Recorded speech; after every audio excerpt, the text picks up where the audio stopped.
Breaking news, friends. 300 to 700 drones, storms and Neptunes, sirens are wailing all across Russia. Trump is sending Ukraine missiles that can reach Moscow and Tatarstan. Gas pipelines in Siberia have been blown up. The Kstovo oil refinery is ablaze. The Russian fleet is under attack. After the web strikes on Russian airfields, emergency bunker construction is underway. Pilots are shooting down Russian drones. There's a collapse in Crimea. 2,000 cars are currently lined up at the Kerch bridge. There's a missile threat there. The long-range Neptune is in action. And the American Institute for the Study of War reports that there is panic in the Kremlin. And Putin is asking Trump not to interfere with the offensive in eastern Ukraine. Let's discuss this new phase of the war, and this phase of the war is already blazing over Moscow with well-known military analyst Roman Sviton. Roman Grigorievich, welcome. Thank you. I wish everyone good health. Roman Grigorievich. Leaks from the Pentagon. The US is supplying Ukraine with long-range missiles that can reach all the way to Moscow. So should the Russians get ready? Well, we need to understand which missiles, what kind of missiles, for example, could the United States provide us that are capable of reaching Moscow. First, there's the PRSM, a ballistic missile with a range of 500 kilometers, which can be launched from the HIMARS systems we already have. This is one of the missiles that can reach Moscow with a range of 500 kilometers. There's also the JASSM missile for the F-16. There are modifications of it as well that can go up to 950 kilometers and to Moscow 500. So they can also reach Moscow. So what other missile could the States potentially provide us based on the launches we already have? It's important to understand clearly, this isn't just a missile. You can't just launch it with a slingshot. Although the Russians did try to urgently launch them with a slingshot, but they didn't have enough elastic from their underwear. But here's the thing, for us to use these missiles, we obviously need to launch them from the launchers we have, like the F-16S for JASSM, and say the HIMARS for redistribution. We'll see. It wouldn't be bad at all. There's definitely hope, especially now that Graham has really gotten going, if I can put it that way. In other words, this is someone who genuinely supports us. If only Trump would bring back his original team from his first term, people like Pompeo and Bolton. That old hardline Republican team, those are the hawks who would tear Moscow apart in no time. The question is, for now, Vitkov and his associates are still dragging their feet over there. As long as they're dragging their feet, these people remain on the outside. But I think the process has already started, and for the most part, it will likely move from rhetoric to real action. And then we'll see what happens next. One possibility is that right now Trump is trying to put pressure on Putin to resolve the Middle Eastern issue he promised regarding Iran. But Iran is resisting. Iran is already sending the Russians off in the direction of the Russian warship on some issues, realizing that the Russians will betray them again. That's why Trump now has no other option but to actually perhaps give us missiles, and then we'll see where we launch them. Well, the first target, of course, would be Moscow, the Kremlin. The second target is oil refineries. And third, Crimea, the Kerch bridge, and all the military facilities in Crimea that are trapped between the two seas. Russian war correspondents have already officially reported 300 to 700 Storm Shadow drones. Neptunes all over Russia will soon be setting off sirens. They are expecting a large-scale missile and drone offensive. Dear audience, please like this video. In the comments, write what you expect from the new phase of the war. Do you really expect all of this to happen? Regarding these statements by Russian war correspondents, why are they writing this? Are they really afraid today? Because last week they were writing about thousands of drones heading to Moscow and St. Petersburg. Now they've written about 300, 700 drones, Storm Shadow missiles, Neptunes, and say, Moscow, St. Petersburg, get ready. Well, the thing is, Donald Trump genuinely likes grand performances and elaborate shows with lots of bright spotlights, some kind of spectacular fire shows, and so on and so forth. He announced that there would be a statement regarding Russia. And Russians, of course, applying this meme to him, the so-called great artist, are predicting that indeed, under his statements about Russia, under the current pressure on Russia, we might be able to accomplish a certain task. Moreover, it could have been initiated by Trump himself, especially recently. All of this could be connected to these very actions. This is what Russian bloggers are planning, or rather predicting.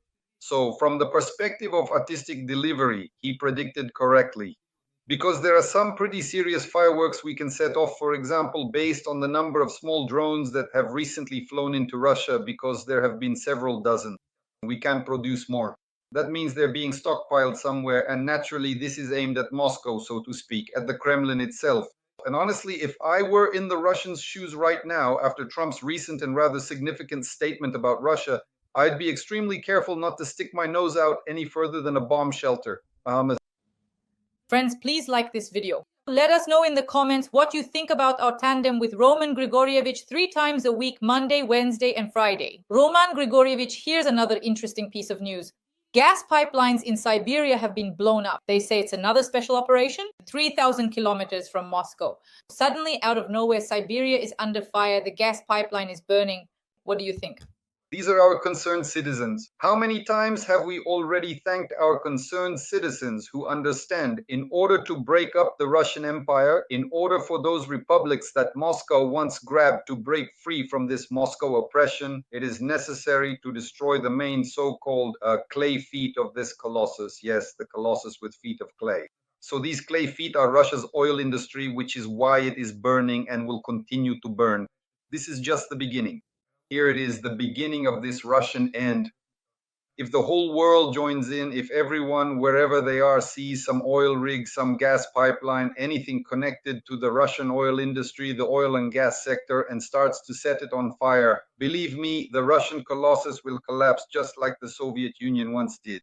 The optimal option is to break it down from the inside using exactly these kinds of mechanisms, which is what we're talking about right now. Indeed, pipelines are burning now, and it's actually quite easy. Our concerned people are handling these issues. They simply set fire to stubble or so-called dry grass over which the gas and oil pipelines run, and this puts them out of commission. Somewhere something breaks, somewhere it explodes, somewhere it burns, and somewhere it just stops because there's a fire hazard. So these are the kinds of mechanisms being used now by concerned individuals, and they're very effective. In terms of effectiveness, they're comparable, for example, to the work of our long-range strike systems. We always talk about the need to attack oil refineries. We've been heard because just in the past day, there was a strike on the oil refinery in Kstovo. Everything is ablaze there. The storage tanks have been attacked. Roman Grigorievich, what kind of damage is there now? How do you assess the current operations against the oil refineries?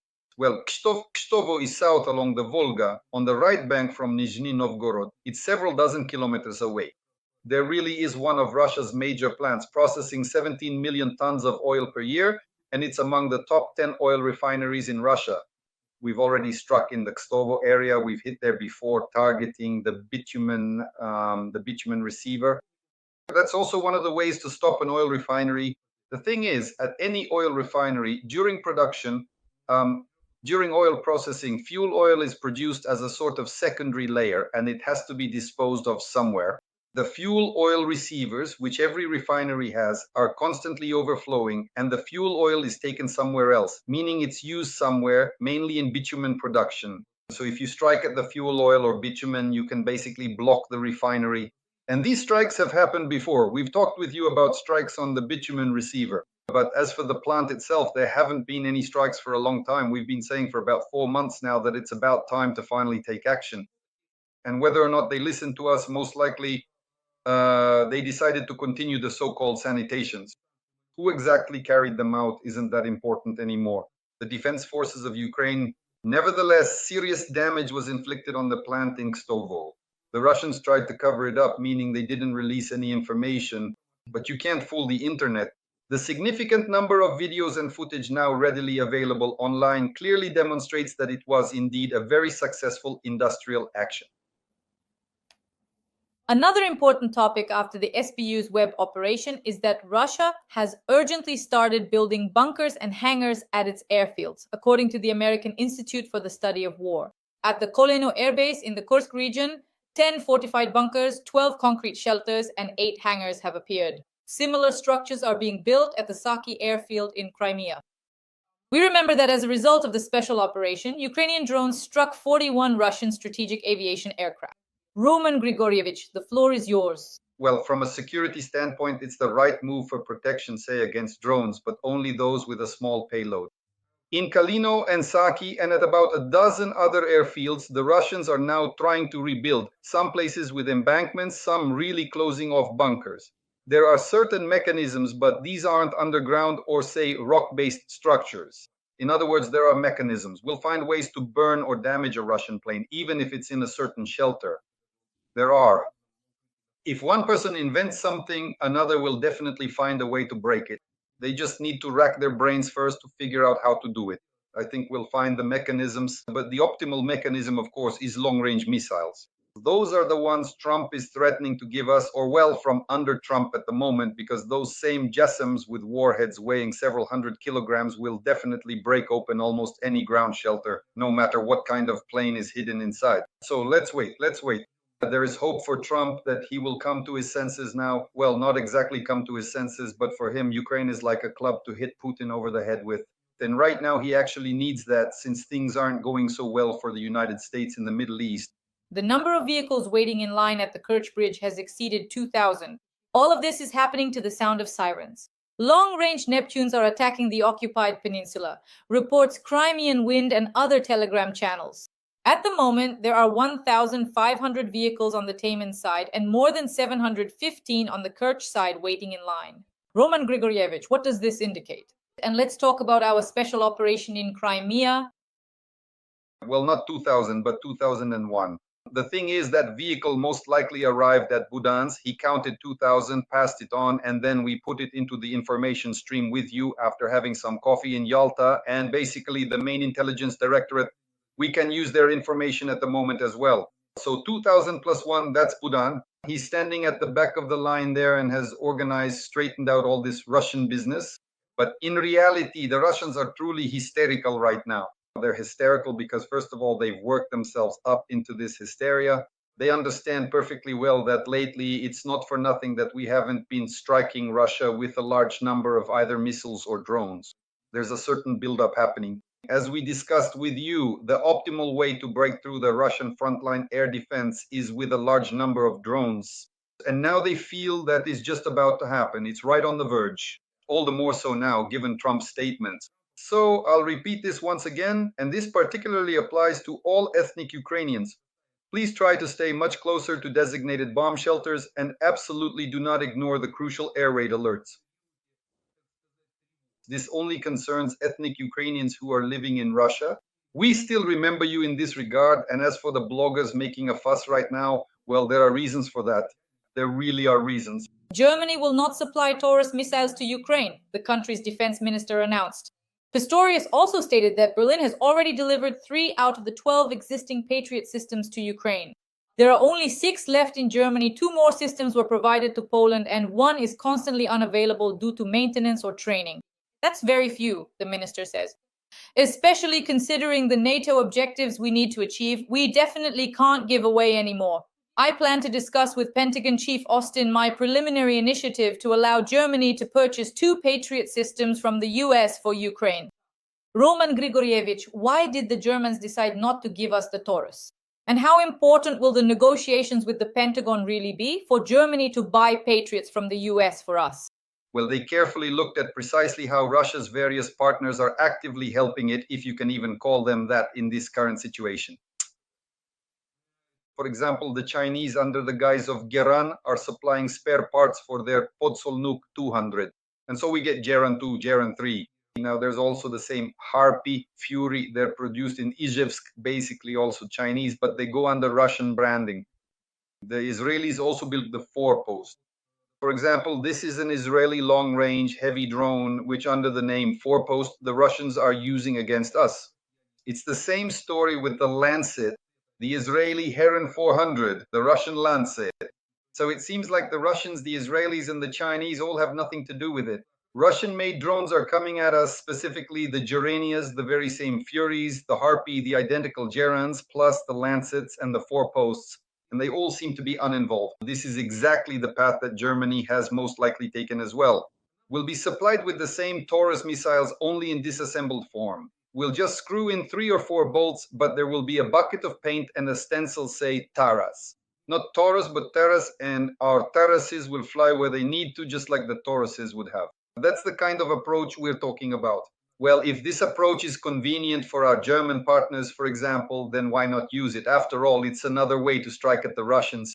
Plus, there's the question of supplying us with certain types of air defense weapons, like the Patriot system and missiles for the Patriot. The fact that the Germans have now practically taken on the responsibility for security, first of all, through their own production. They've launched a production line for the PAC-3. Just like the Spaniards, they looked at the Spaniards, and it's a very smart decision, meaning it's better to produce consumables domestically.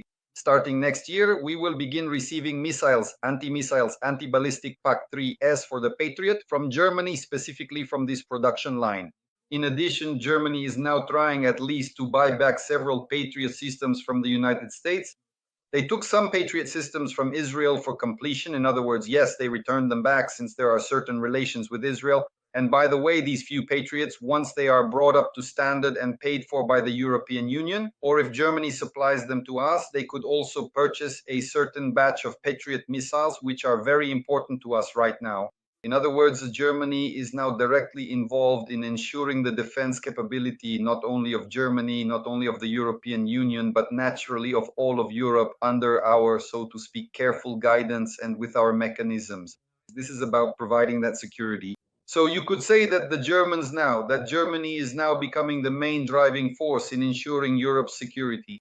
But the most interesting thing for us and what's good for us is that they see us as one of the main cornerstones in ensuring the security of the eastern borders. And that's good for us. There will be Patriots and there will be Patriot missiles and there will also be long-range Terras very similar to Taurus and so on. The main thing is that they hand over a bucket of paint because our guys can't be given money for the rod. But if they give us a bucket, at least that'll be enough for several dozen stencils. Roman Grigorievich, then there's this information that came out literally at the end of last week that the armed forces of Ukraine will receive the first Ukrainian long-range missiles, which were funded by Germany. What kind of long-range missiles are we talking about? Well, these could very well be those Taras missiles. So the question of how all this will be transferred, how it will be, say, formalized, that's another matter. It all depends, especially since all of this will be decided behind closed doors. If it's behind closed doors, we're unlikely to find out from our own or German information sources. The Russians will immediately start making noise about it, just like they're now making noise about our Neptunes and Storm Shadows hitting Crimea. They'll do the same about the Taras missiles, somehow finding German parts in them. The Russians will probably even find Hitler's business card there, just to show a connection with fascist Germany from the last millennium for the sake of their information campaign. Well, look, we'll discuss this issue again later. Roman thing. As for Putin, as I understand it, during his last conversation with Trump, he made a statement asking Trump not to interfere with the offensive in eastern Ukraine. He needs a few more months to reach the borders that he has written into the constitution. How do you assess these statements? And certainly, what are Russia's current capabilities for a military offensive, the autumn campaign? Well, this is nothing new for us. For several months now, yes, for the second year, we've been talking about the fact that Putin's offensive plan is set out in the legal framework. It is enshrined in the Russian constitution. They have included 5 of our regions, Luhansk, Donetsk, Zaporizhia, Kherson, and Crimea, into their constitution. And naturally, they will try to seize them one by one. By the way, they seized Crimea back in 2014. They recently captured Luhansk region, pushing us out from near Bilohorivka. So you could say that now almost the entire Luhansk region is occupied by Russian forces, and this plan, we've talked about it with you billions of times. In other words, they are systematically trying, step by step, to push our troops beyond the administrative borders, beyond the administrative boundaries of these regions. So there's nothing new to say here, so to speak, especially after us. But the question of capabilities, that's a different matter. At the moment, the Russians don't have the capabilities. Without the number of reserves they're trying to bring in for a second wave, they don't have them right now. Why does it seem like such a sluggish summer offensive? Some of our politicians have already started happily saying that the Russian offensive has fizzled out and so on and so forth. No, it's just that the beginning is sluggish. Why? Because by May 9th, they had practically exhausted all their reserves before May 9th, dealing with some political issues there. They simply didn't have enough reserves for the start of the summer campaign. But the second wave will come around August or September. These are exactly the 60 days that some publications are now writing about regarding the conversation between Putin and Trump. That's the second wave, September. And we need to be ready for this wave, not to give up, not to ride the waves of euphoria just because the Russians started off poorly.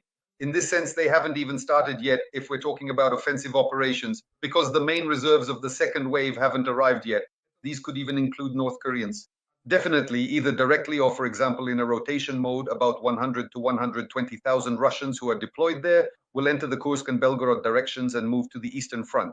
That is precisely why Vladimir Putin, during this current summer season, or rather throughout this entire summer campaign, which may very well only truly come to an end when the harsh frosts of winter finally set in, will undoubtedly spend several long and arduous months diligently trying to push our valiant troops further and further out of both the Donetsk and Zaporizhia regions.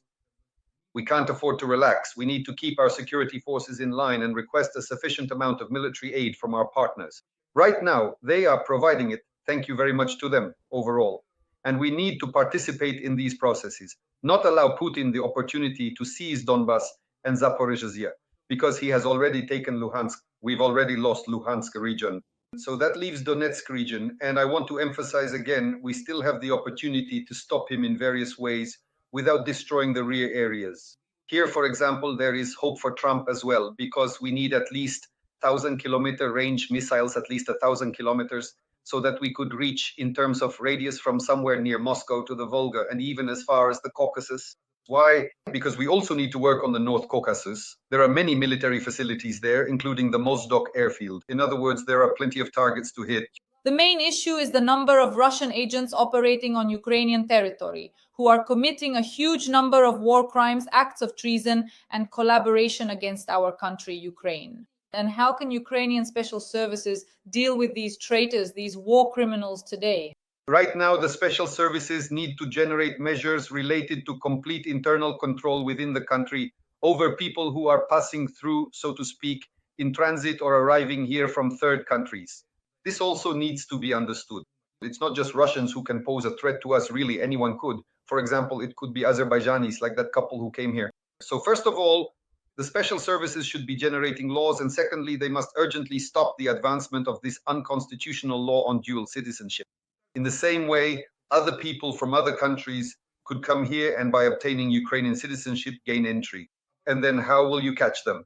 After they've committed a crime, what are you going to say to the victims' families? Well, yes, fine, let's say you caught them. Not just caught them, even shot them, no questions asked, but you can't bring a life back. And that's a big problem for our people, our special services, our operatives, who still have a lot of work ahead of them. The liquidation operation in Russia will continue for another 10 to 15 years after our victory. And in order to avoid running into such problems, we absolutely need to resolve these issues internally. They shouldn't be coming here. We shouldn't have people from other third countries, and especially not such problematic entries. Roman Grigorievich, what should we do about collaborators? There are a huge number of Ukrainians who work for the FSB for money, and they themselves help identify targets. This is simply betrayal. And how many, what percentage of Ukrainians are working for the Russian Federation, for the FSB? In the year 2014, in Donetsk, after the Russian forces started actively entering the Donbas region, a certain local organization was specifically created to effectively counteract their military activities and operations. At that time, I was an advisor on military affairs to the governor of Donetsk region. So in this, so to speak, operational headquarters, in the operational headquarters that was created and was handling issues of countering the Russians, there were a lot of our local people, seemingly from the SBU and the Ministry of Internal Affairs, in other words, the police at that time.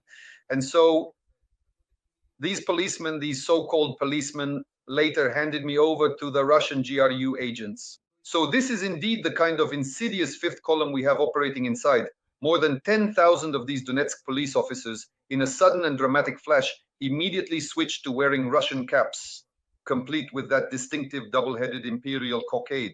So this hasn't gone anywhere. It hasn't disappeared. In 2022, hundreds of police officers switched to the Russian side, including the SBU, including those structures essentially that are supposed to ensure security. It's good that now Maliuk has worked with his counterintelligence people there. First, they cleaned out the SBU, and now they're trying to clean up other areas. Well, we have a lot of these problems.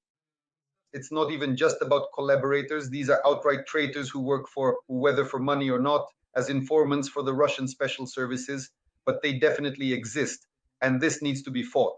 Our special services need to fight this, of course, by getting involved. But we have a whole problem here. We have several structures that have remained practically untouched since 2014, like the Ministry of Internal Affairs, which still hasn't been reformed. They created the police, the national police, and included it as part of the Ministry of Internal Affairs. But what was the point of creating the police if the Ministry of Internal Affairs was left as it was? How many more traitors like that are still there? Let me repeat. In 2014, there were more than 10,000, and in 2022, there were at least hundreds, if not thousands. How many are still left? And it's the same across all the special services in every direction. This is a big problem for us. And Maluik's counterintelligence guys still have a lot of work ahead of them. The guys are already exhausted and sweating from all this work. So of course, everyone needs to help in every way possible, but this is specialized work, and it's very difficult for people who don't have specific knowledge in this area to handle it. That's why we need to clean house. How else can it be done? Finally, Roman Grigorievich, a Belarusian helicopter, shot down a Russian attack drone that was flying toward Ukraine. According to RBC Ukraine, this happened when a Belarusian Mi-24 helicopter on July 12th attacked and destroyed a Russian attack UAV of the Gerbera type, which was heading toward Ukraine. Did they just defend their own airspace? They were protecting their oil refineries from a retaliatory strike by Ukrainian MLRS, which can definitely reach the Moser oil refinery. It's 40 to 50 kilometers away, and we have Smerch systems that could simply wipe the refinery out completely. Russian, well, actually Belarusian. Naturally, for any reason, basically, if drones start coming at us from Belarus, no one will ask, why did you start striking back? Because already in 2022, Russians were coming in from the Belarusian side. So it doesn't matter how or by what means, the Belarusians will ensure the security of our borders shared with Belarus, this way or that way. Their main responsibility should be to prevent Russian drones from entering their territory, not to mention launching those drones into our territory. They should be involved in intercepting these Russian drones when they cross the Russian-Belarusian border, not just the Belarusian-Ukrainian one. In other words, that's the only way they can ensure their own security, the security of their economy. And as for us burning it down, well, let Lukashenko have no doubt about it. The moment anything like what happened in 2022 or any kind of Gerbera flies into our territory from Belarus, we'll do it immediately without hesitation. Dear audience, Roman Grigorievich and I are working for you, for viewers all around the world, so that you know the truth about Russian aggression and Russia's war against Ukraine. We would like as many people as possible around the world to support Ukraine and stand on the side of light. That's why every like, every comment and every subscription helps ensure that this video is seen by as many people as possible around the world. We work on Mondays, Wednesdays, and Fridays. Dear audience, please subscribe to my YouTube channel. In the comments, write a few kind words in support of Roman Grigorievich, the armed forces of Ukraine, and our partnership. Roman Grigorievich, thank you. And as usual, see you on Wednesday. Goodbye.